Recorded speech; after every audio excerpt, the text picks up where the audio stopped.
Hello everybody, my name is Aldo Megori. I'm a Nigerian lawyer and entrepreneur. I'm founder of Chocolate City Group, which is home to Chocolate City Music, one of the biggest record labels across Africa. But this wasn't enough to feed my spirit. And after a while, it became clear that we needed to connect business with impact in communities. So I'm currently traveling around Africa, finding like-minded individuals like myself who are creating businesses that also impact communities as well. This is Profit with Purpose. This is Shivers. Win the right way. On tonight's show, we'll be chatting with John Armah. He's an award-winning entrepreneur, business growth strategist, and investor with a passion for startups and encouraging development and growth in Africa. John is also the CEO of Oreos Group. To add to his already impressive string of accolades, John was named as part of Forbes 30 under 30 most promising young entrepreneurs in Africa and 20 under 40 most influential business leaders in Ghana by award-winning Business World magazine. He's even been voted 12th most influential young Ghanaian. So this guy is no slouch. Oreos Group is a holding company with 3 subsidiaries, namely GCEEI, Trade Invest, and Oreos Foundation, which is committed to redefining wealth creation in Africa. This was, of course, music to my ears, so I caught up with John to discuss his work over a glass of Shivers. I've heard a lot of people say a lot of things about success, and for me, success is relative. It's more about personal growth than about the physical, tangible things that we acquire. And so for me, success was how to be persistent, how to be consistent, and how to define myself within a context of fighting the fears that are within me. And so my story is really that I come from an underprivileged family. You'd watch the kids, you normally watch the kids who have it all. They'll play with the toys. The fathers will take them out on vacations and they'll go out. And you're asking yourself, why can't I have this? Single-handedly raised the funds for my school. I went to Ghana International School, one of the foremost schools in Ghana, from a relatively unknown school, to be their library assistant. Wow. And I get that there's a huge stack of books. And I'm asking myself, okay, so this is my chance. Because at that point I felt knowledge was power. I go in there and I can tell you that I read most of the books in the library. I thought maybe it's time to move on. And I saw the schools that were going to Yale, Harvard, Oxford. I'm like, this guy from Kanishi where kids don't wear shoes. I go to Wangara Hotel, a hotel in Ghana, very popular one. I asked them at age 17, I want to be a human resource manager. And they look at me at 17 and they laugh. And they're like, who is this guy? They said, okay, fine, we'll make you an assistant. And after that, I went to school. Where? Zenith University College, first year, first semester. Okay. In time, I traveled to Malaysia. I won best position paper and most influential delegate in Ghana at the UN conference. Wow. And I went to Malaysia and I saw the array of youth from the continent, from around the world. Some lawyers, and I'm asking myself, in my father's house, you don't dream like this because you don't even have food to eat. So how do you dream like that? Exactly. So I came back with empowered and I was like, look, I want to go for a law degree. At this point, I'm asking myself, what is it that I can do? What is my gift? What is my passion? What's my skill? What's your purpose? What's my purpose? So I can talk. Let me do radio. And I go to them and tell them that I want to be on radio. And they're like, see this guy. You're not even 18 and you want to be on radio. This is before you're 18. This was before I was 18. Gosh. And they're like, and you want to be on radio. This is Vibe FM. Vibe FM used to be big those times. Almost all the stars you're seeing today are from Vibe FM. What show do you want to do? I want to do a leadership show in Africa. I did the show for a year. It spanned up to 6 years doing different things. Now, at this point, I'm sitting in my dad's room. I said, this is my office. And then I'm like, okay, I've been doing this for a while, but it's not sustainable. Just discussing the issues don't count. So I sent an email to the World Bank and I said, look, I want to do a program with you. And I wrote like a 1-page script. Yeah. In about 30 minutes, I get a call for a man called Kofi Kafuchikata. Where are you? You just send me an email, come to my office. Wow. Tell us a little bit more about Oreos Group. What is it about? What do you guys do? So Oreos started 6 years ago. It's a business advisory center providing business information and development services to startups. Oreos today has a staff strength of 9 and is focused really on transforming business. We want to be the name behind a global business giant from Africa. And we'll do that by providing advisory services, providing the capital, but also owning the part of the future, which is in agribusiness. Largely Ghana, about 92% of our business are in the informal sector. And so the potential is huge, but we need to formalize this industry by providing them the right advisory services, the right support. But there are non-existent policies. If they exist, they fail to connect the realities of these people. Is this a function of the failure of governance, or is it the private sector itself that's not or is it that there's no synergy between both? Because when you're talking about policy and then talking about also the informality of businesses, what is the nexus and what is the solution? I think the first point is that we've been dreaming too small as business owners for far too long in Africa. And so we're stuck in the informality of the sectors than actually in formalizing what we do into growing. What we're seeing also is a combination of both of the things you're saying. One is there's a lack of capacity by business owners. They fail to understand that I need a good business model, I need a good business plan, I need to articulate my finances, I need to set up my financial system very well. And they need advice on how to monitor cash flow. And what we've seen in Ghana is really that, amidst all the things I've said, there's a lack of structure. What's my governance like? Do I have a board? Do I have a team? Exactly. We're seeing James Bond kind of businesses, one-man businesses in Africa. True. But if we were to change the narrative of Africa, it won't take one man to change that narrative. It will take a team doing different things because they form a whole. What matters is that government needs to put in place the right structures, which is where the small business administration centers. What are they able to do? Are they able to fund? What are their clear rules? As we speak right now, if you're a startup in Ghana, there's nowhere to go for support, except you come to us. Africa has 11 million entrants into its labor market each year. And you're beginning to see more young people now begin to look within themselves and ask themselves, what is it within me that I can unleash? What is that disruptive idea that I have that could potentially change what is happening today or tomorrow?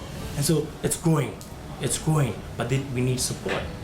We need to build the capacity of many of these young entrepreneurs and tell them that, look, passion is just a feeling. Some passion can be businesses, but business will only grow when there's personal growth, when there's business growth in terms of building the structures. When you have a perfect model, a business model, and when you clearly identify what your motive is, if it's profit, if it's not for profit, if it's a hybrid, then you set out the clear plan in a business plan and get a team to drive it. And as you go, things happen. What is your view about profit with purpose? Which is business cannot just be about the cash. It's also about the impact in communities. And how is that reflected in your business model? There's a huge gap in Africa in terms of the underserved, the marginalized, who we need to reach out to. And Africa has come out of wars, has come out of famine, has come out of desperation, as we call it. We're seeing a certain growth that we seek, but we cannot grow without everybody. We need to bring everybody on the table. So it's the same way with businesses. You can't run a business that's solely focused on profit without impacting. We're seeing a rise in impact funds, impact-focused companies, because really there's a need to give back. There's a need to give back. You can't exploit everything from the earth and not give back. We need to get to a point where bigger companies are focused on how do I attract a small business, support them to better my value chain. In doing so, I'm doing two things. I'm increasing my returns, I'm increasing my market because they have a solution that betters my model, but also that their solution enables them to reach more people if it's employment they are creating. And we need to be able to quantify some of these things. We're not doing so. And that's a challenge for me. It's always nice to get a well-rounded view of any individual, and nothing defines a person more than where they were brought up. We made our way to John's parents' house, which is around the corner from the vibrant Kanishi market. John took me for a walk in the very streets he grew up.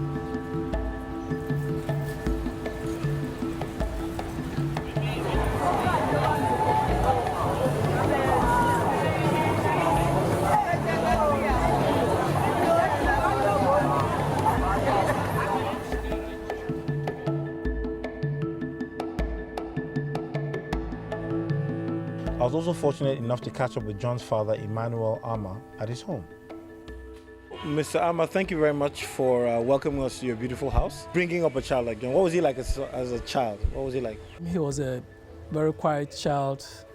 A few issues, came up, so I couldn't make it. But then I had to push him to make it because I had to plant that vision within him and get him going.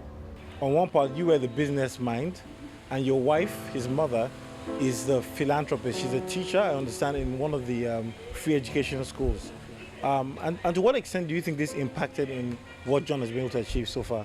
It's impacted on him greatly because within the area that we lived, I realized that there's a lot of streetism, there's a lot of, bad company and all that. And I couldn't sit back for that to influence him.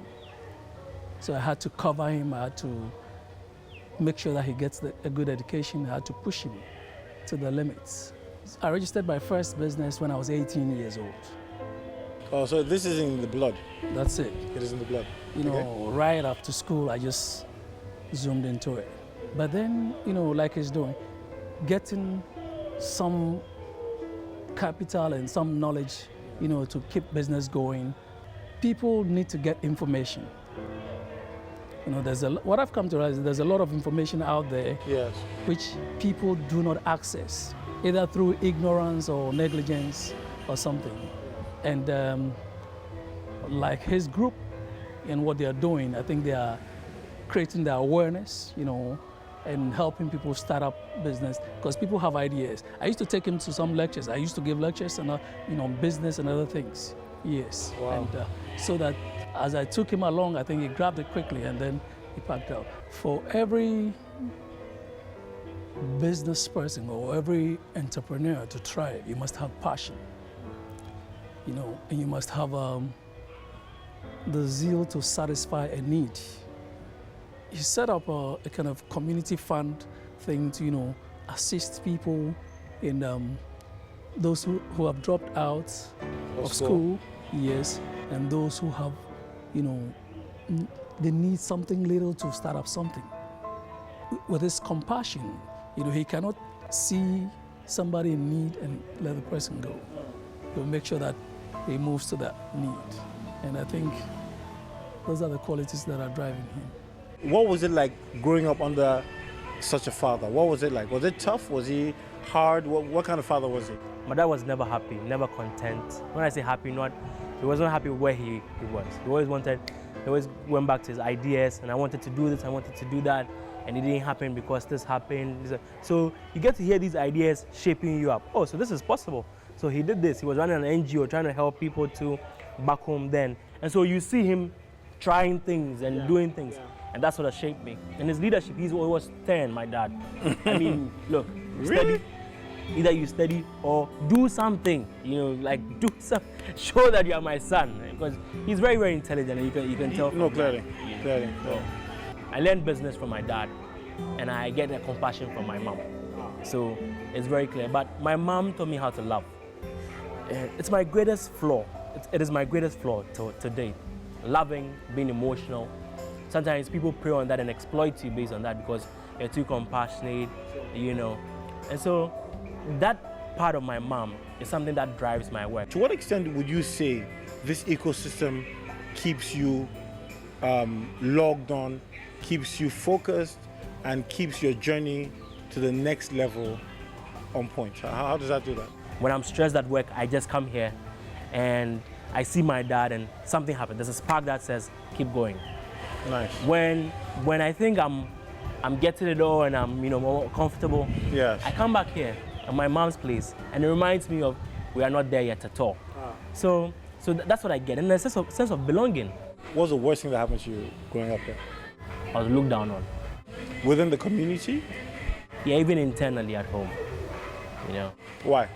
I don't know, it's just a stereotype that I think most families face, and many people who are watching us today will share that.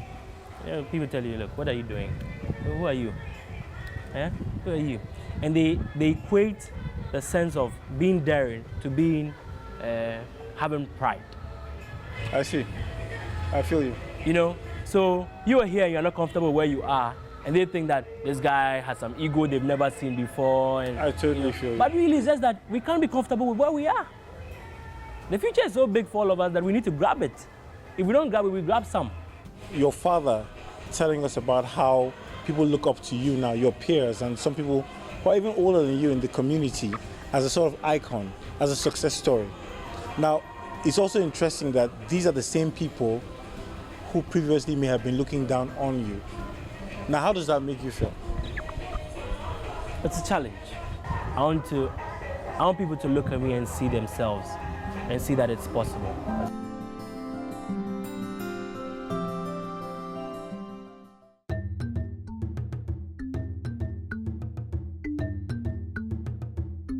So now that we know who the man is, it's time to find out about his business and how it enriches the lives of others.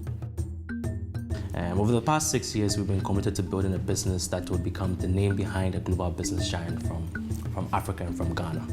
And so it's impacted the way we work. And so we're a firm focused primarily on investments, providing patient capital to startups in Ghana, but also that we have an advisory wing that is committed to providing business development services and advisory services to startups, to high-end clients and SMEs in Ghana.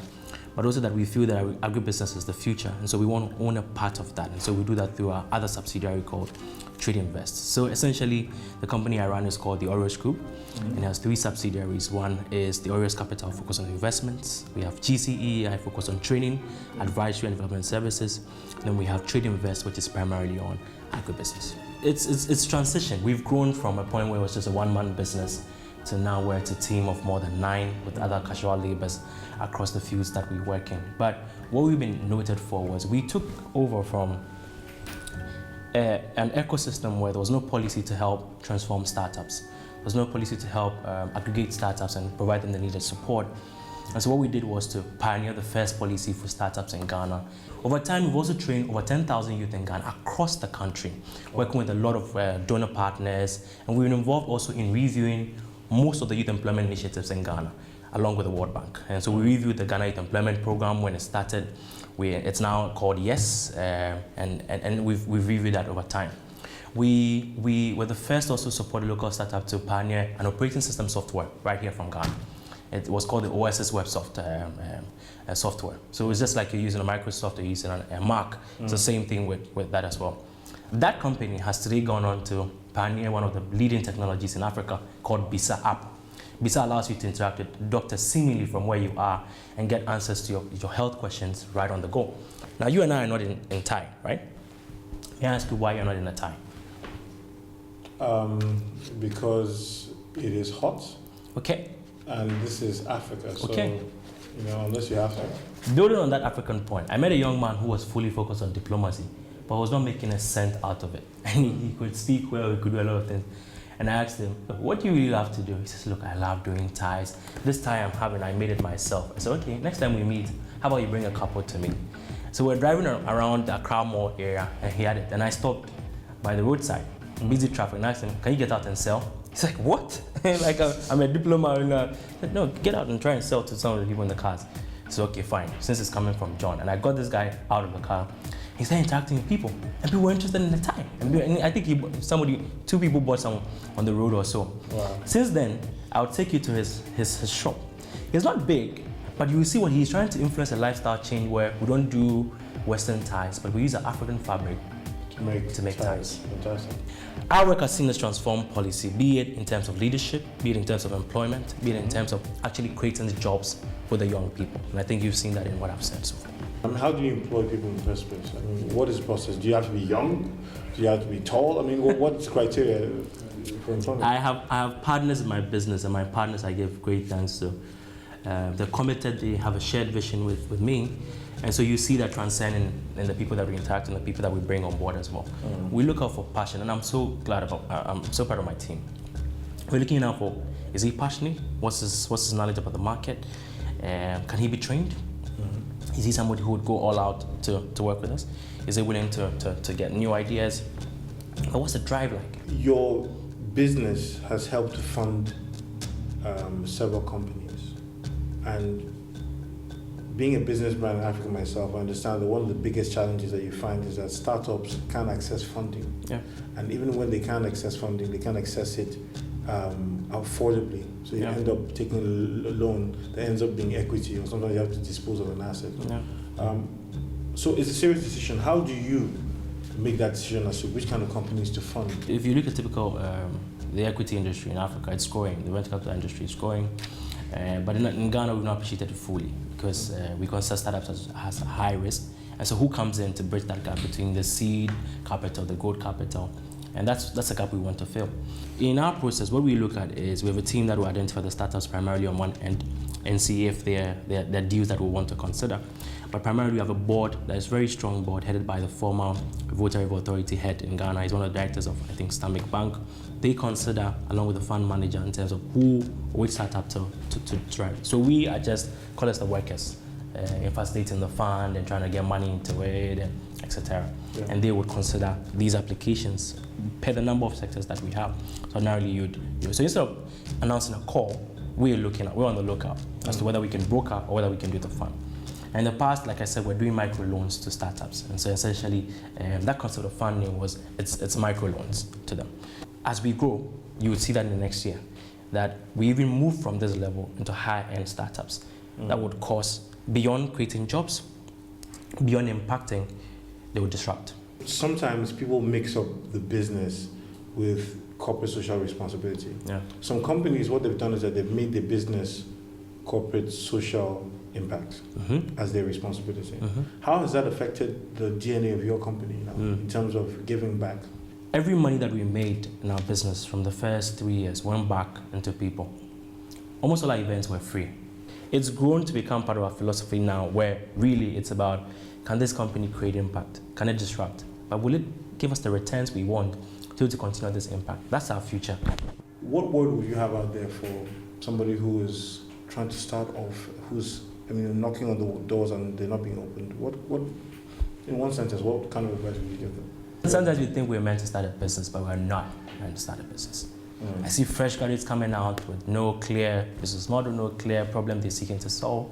And yet out of that enthusiasm want to start a business. It's not something that doesn't work that way.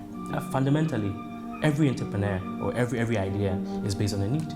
If there's a need, there's a solution. One of the issues that we talk about, even in corporate governance, is about doing the right thing, winning the right way. Now, what is that to you? What do those words mean to you, winning the right way? We've got to start doing the right thing. We've been doing the wrong things for a long time, and so we have failed leaders, we have corrupt leaders.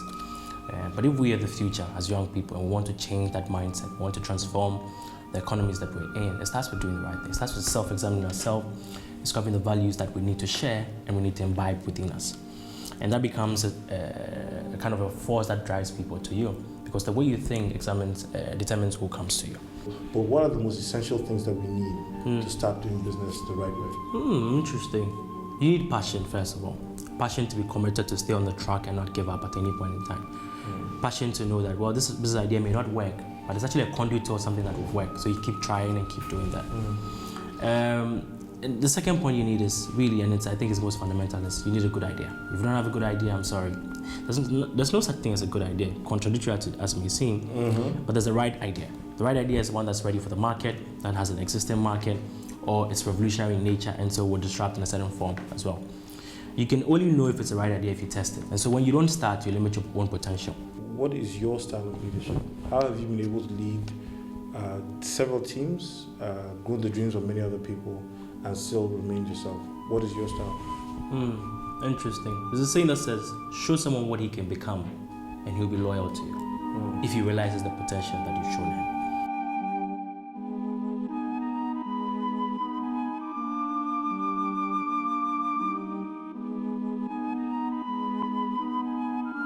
What is the future for Oreos? I mean, where do you see yourself in 5 years, in 10 years? What will be your story? I want to inspire the youth of Ghana. I want them to feel that age is not a limit to make an impact. There's more within us than we think. The future is what we want, and we are the future. And we will do so by owning a part of it. That's why Oreos today is set up. And we've launched a $1 million fund to fund startups in Ghana. It's ambitious, but it's daring. It's doable because we put our mind to it, we put the structures in place for it, and we've seen a lot of invitations, a lot of feedback from the investor community. Look, the point is that, look, we fail as Africans to explore, because our mindset from the beginning has been that, look, don't take risks. Stay safe. Stay safe. And so the middle class in Africa don't want to invest in their own because they feel, look, let me keep it all to myself and spend it, and it's better that way. Little do they know, like you said, the concept of giving back is actually investing in one of the things that would be a risk for you today, but would be a reward for you tomorrow. In your own words, what is a gentleman? What is a quintessential gentleman? What does that mean to you? I mean, you're a gentleman, so maybe I can describe you. Oh, really? Yes, absolutely. I mean, you're dressed well, but is dressing what makes you a gentleman? No, I think it's a mindset, and you use that principle, and you define a gentleman as one with a good thoughts, looking out for his neighbor. are you a pioneer in this field, or are there many other people who've come this same path in Accra? My friends have called me names like the father of startups in Ghana. Because when we started, there was no policy. We put together a policy for government in 3 days. So we put in a national budget in 3 days. We did that for that. Since then, we've seen a number of hubs, accelerators we've helped launch. We continue to do so, not in our single minds, but collaboration, collective collaboration. And we see that it will continue to grow as such. It's come with a number of awards here and there, but do these things define what we do? No. No, it's the impact thereof. It's the lives that we transform, the business that we set up. It's the people who see us today and are like, look, if this guy can do it, I can do it. That's the better aim. That's a better success than any tangible thing, whether it's a car, whether it's a house, whether it's an office. No. True. For me, it's the lives we touch. And that's the future for us, touching lives. What would be John Armah's legacy? It would be that age is never a limit to make an impact, and that we broke the stereotypes around what a young man can do in Ghana and on the continent of Africa. So, John, I am about to propose a toast. This is traditional for Showers. I propose a toast to your legacy, and that legacy will be young people making impact across Africa. Cheers. Cheers.